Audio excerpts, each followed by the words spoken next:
कभी जो जिंदगी में थक जाओ तो किसी को कानो कान खबर मत होने देना। कभी जो जिंदगी में थक जाओ तो किसी को कानो कान खबर मत होने देना, क्योंकि लोग टूटी हुई इमारतों की ईंटें तक उठा ले जाते हैं। क्या मतलब है सर? कि अगर आप उसको पता चल गया कि ये बिखरा हुआ है, ये थोड़ा डरा हुआ है, ये घबराया हुआ है, ये कमजोर है, और डरा देंगे, उठा ले जाएंगे, निचोड़ देंगे, तोड़ देंगे तुमको। तो ऑलवेज एक्ट लाइक कि माई preparation and me my self दोनों बहुत अच्छे चल रहे हैं। जिंदगी में क्यों भरोसा करते हो गैरों पर, जब चलना है खुद के पैरों पर? जब सारा काम खुद ही करना है तो दूसरे पे डिपेंडेंट क्यों रहे सर? कि सर हमसे तो काम कंप्लीट नहीं होता है, हम पीछे रह जाते हैं। तो मैंने आपको बहुत पहले भी बोला था, मैं फिर बोल रहा हूं बेटा, आप दूसरों से पीछे अपने आप को खुद को कर दे रहे हो जबकि आप हो नहीं।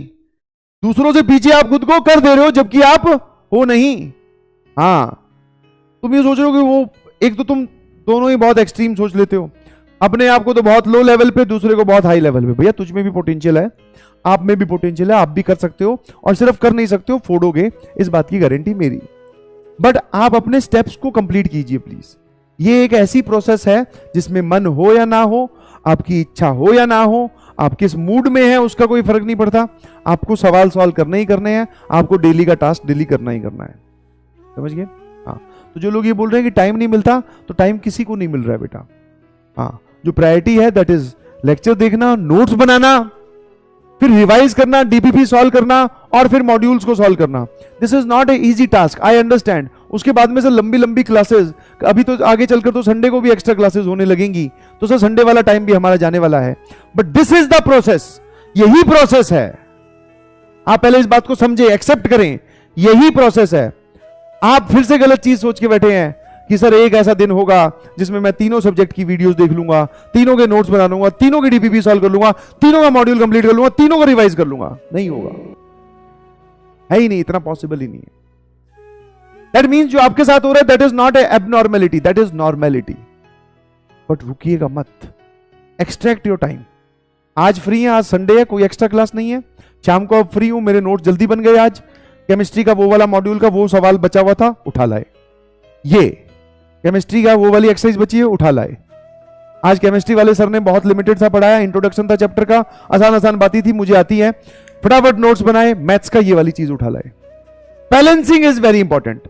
और इसको जो लोग चाहते हैं कि सर हमें एक कागज पे लिख कर दे दो कि इतने से बजे तक, इतने बजे तक फिजिक्स पढ़ूंगा, इतने बजे से केमिस्ट्री पढ़ूंगा, इतने बजे मैथ्स पढ़ूंगा, फिर सो जाऊंगा, फिर खाना खाऊंगा, घूमने जाऊंगा, पेस्ट करूंगा, ये सब चीजें कागज पे नहीं लिखी जा सकती।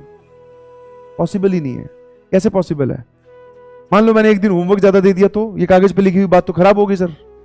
एक दिन फिजिक्स में होमवर्क कम हुआ तो भी हम उसको 2 घंटे पढ़ रहे हैं। आज 2 घंटे का काम ही नहीं है, वो 1 घंटे में निपट गया। एक्स्ट्रा टाइम वहां से जो बचा दूसरे सब्जेक्ट में। यही खेल है और यही पूरा गेम है, और ये गेम खुद बनाना होता है। तुम सोच रहे हो कि कोई दूसरा कर दे। फिर कैसे बनाए, फिर क्या करें आप वो तो बताओ, कि कुछ तो बताओ कैसे करें। करता जा, एक लिस्ट बना। समझ में आया कि नहीं समझ में आया? मेक ए लिस्ट कि भैया आज क्या क्या काम करना है, प्रायोरिटी वाइज 1 2 3 4, सबके नोट्स, सबकी डीपीपी, बिल्कुल सही। फिर उसके बाद में सर मैथ्स का मॉड्यूल, आज अगर मैथ्स की क्लास थी और उसमें थोड़ा बैकलॉग ज्यादा है तो फिर फिजिक्स का मॉड्यूल, फिर केमिस्ट्री का। मैं मैथ्स हूं तो इसलिए मैंने मैथ्स को पहले लिखा है। ऐसे ऐसे लिस्ट बनाई, और फिर ऊपर से लेके नीचे की तरफ टिक लगाने स्टार्ट कीजिए। जो रह गया उसकी पर्ची बनाकर एक चिपका दे, बोले ये रह गया, ये निपटाना है, आगे टाइम निकाल कर। जो आपको करना है वो तो मैंने लिख ही दिया, बाकी दुनिया जो फैक्टर्स आप पे लगेंगे वो क्या करेंगे वो तो अलग कहानी है। Distraction, mood off, depression, anxiety, वो तो चलता ही रहेगा, उसका कोई अंत नहीं है।